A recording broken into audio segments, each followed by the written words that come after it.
আপনি সংখ্যালঘু নন, আপনি বাংলাদেশি নাগরিক। হিন্দু মুসলমান বেঁধেছি জোট, আপনি যদি হ্যাঁ দেন তাহলে সংস্কারটা হবে, আর যদি না দেন তাহলে হবে না। আমাদের এই এলাকাতে আমরা যেমন মুসলমান ভাইরা বাস করি, আমরা সনাতনী ভাই বোনরা একই ভাই বাস করি পাশাপাশি, তাই না?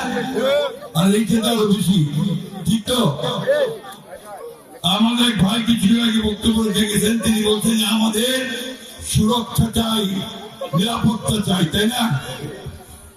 আমার নেত্রী বেগম খালেদা জিয়া তিনি একটা কথা বলতেন, খুব সুন্দর, আমার ভালো লাগে।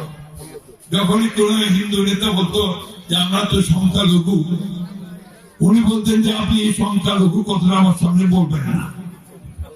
আপনি সংখ্যালঘু নন, আপনি বাংলাদেশি নাগরিক। আমার যে অধিকার আছে আপনারও সেই সমান অধিকার আছে। আমি আপনাদেরকে এই কথা জোর দিয়ে বলতে চাই, আপনার নিজের অধিকারের জন্য নিজের পায়ে দাঁড়ান। কেউ কতগুলো খারাপ লোক আসে আপনাদের উপর অত্যাচার করবে, আপনাদেরকে ঝামেলা করবে, এটা করার সাহস যেন আর কোনদিন তারা না পায়। একটা জিনিস সবসময় মনে রাখবেন যে আমরা বিএনপি, আমি মির্জা আলমগীর আপনাদের পাশে আছি, সবসময় অতীতে ছিলাম, এখন আছি, ভবিষ্যতে আমার এখানকার যে ভাইরা আছেন তারা সবাই আপনাদের পাশে, ঠিক কিনা বলেন? আমরা ওই জন্য স্লোগান একটা দিতে খুব বড় রাখছি, আমার হিন্দু মুসলমান বেঁধেছি জোট, জোরে কইবা হবে। আমার বলেন হিন্দু মুসলমান বেঁধেছি জোট, হিন্দু মুসলমান বেঁধেছি জোট। আরেকটা কথা মুখ কইবা হবে, আপনার টেলিভিশনে দেখতেছেন না, ওই যে সংস্কার পক্ষে গণভোট বলতেছে না, দাঁড়ান তো কয়জন একদিন করে দাঁড়ান, যেটা বুঝে তো বুঝেন গণভোটটা কি? একদিন দাঁড়ান, একজন নাই, বুঝলেন না? কেউ বোঝে না, মায়েরা বুঝেন না। এটা হচ্ছে কয়েকদিন আগে আপনার যে আরেকটা কথা আপনাদের টেলিভিশনে রেডিওতে সবসময় আসছে, তাই না? সংস্কার আসছে না? সংস্কার কি? আমি সংস্কারটা বুঝে যাবো। আমার ঘরের দরজাটা যখন জং ধরে যায়, তখন দরজাটা ঠিক করার জন্য আমরা ওটাকে সিরিজ কাণ্ড দিয়ে ওই এটাকে ঠিকঠাক করি না? তারপর দরজাটা ভেঙে গেলে ওটা কাঠে এনে ঠিক করি না আমরা? ওইটা কয় সংস্কার। আমাদের এই দেশটা, রাষ্ট্রটা, এইটা যে চালায়, ওইটা আপনার নষ্ট হয়ে গেছে, ভাঙে গেছে, খারাপ লোকগুলো ওটাকে আমরা নষ্ট করে দিচ্ছি। এই জন্য এইটিকে ঠিক করার জন্য সবাই মিলে চিন্তা করে সব রাজনৈতিক দলগুলো একটা আপনার সংস্কার করছে, দরজাটা ঠিক করে লাগেছে, দরজাটা ঠিক করে লাগেছে, যাতে ঠিকঠাক মতো সব চলে। তো এইটা তো শুধু বললেই হবে না, রাজনৈতিক দলগুলো বললে কি হবে? হবে না, এটা সমস্ত মানুষকে বলতে হবে। তার জন্য যে ভোট নেওয়া হয় একটা, আপনার পুরান মানুষ যারা আছেন তারা জিয়া রহমানের হা না ভোট দেখছিলেন, দেখছেন? আর আরো যারা আমরা পুরানা আছি, আমরা হানা ভোট দেখছি।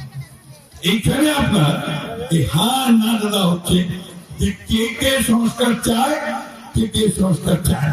যারা সংস্কার চায় তারা বলবে হ্যাঁ, যারা বলবে চায় না তারা বলবে না। আমরা তো সংস্কার চাই, পরিবর্তন চাই না? চাই তো, কবজাটা ঠিক হোক, দরজাটা ঠিক হোক, জানলাটা ঠিক হোক, তাই না? আমাদের দেশে এক ব্যক্তির শাসন নষ্ট হোক, আগের গভর্নমেন্ট ফ্যাসিস্ট না হোক, জবাব দিতে থাক, তাই না? এটাকে আমরা বলতেছি আমরা হ্যাঁ। আপনাদের তো দুইটা ব্যালট দিবে, একটা হচ্ছে এমপি ইলেকশনের ক্যান্ডিডেট, আরেকটা হচ্ছে এটার মধ্যে লেখা থাকবে হ্যাঁ না।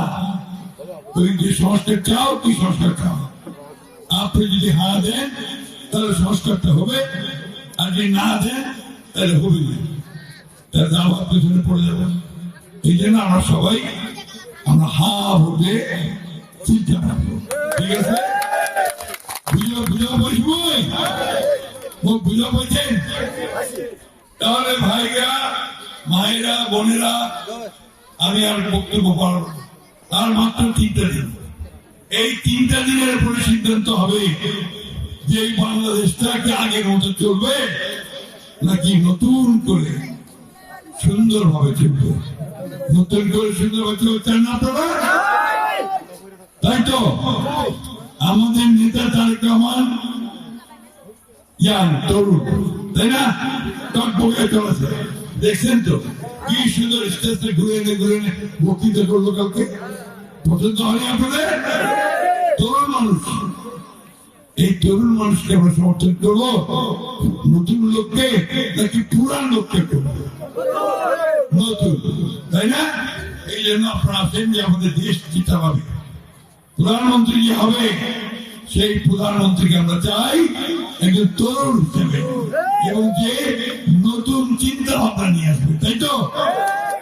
মার্কেটে কি তারেক সাহেবের? তারেক সাহেব কার ছেলে?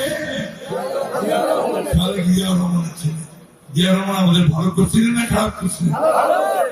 আর খালেদা জিয়ার ছেলে, তাই না? তো জিয়া রহমান আর খালেদা জিয়ার ছেলে তারেক রহমান, সে কি খারাপ হতে পারে? সে কি মানুষের ক্ষতি করতে পারে? ওই জন্য সে এখন পর্যন্ত আপনাদের সামনে যে সমস্ত কাজগুলো উনি করবেন এগুলো এত বলতেছেন, এত চেষ্টা করছেন। তাহলে ভোট মার্কেটে কি ভাই আমাদের? মার্কেটে কে? আমার মা বোনেরা, সনাতনী মা বোনেরা, বুদ্ধ মারতে শুরু হতে ছিল। ভোটটা কিশোর দেবে এবার জোরে তৈরি হবে, আরো জোরে তৈরি হবে।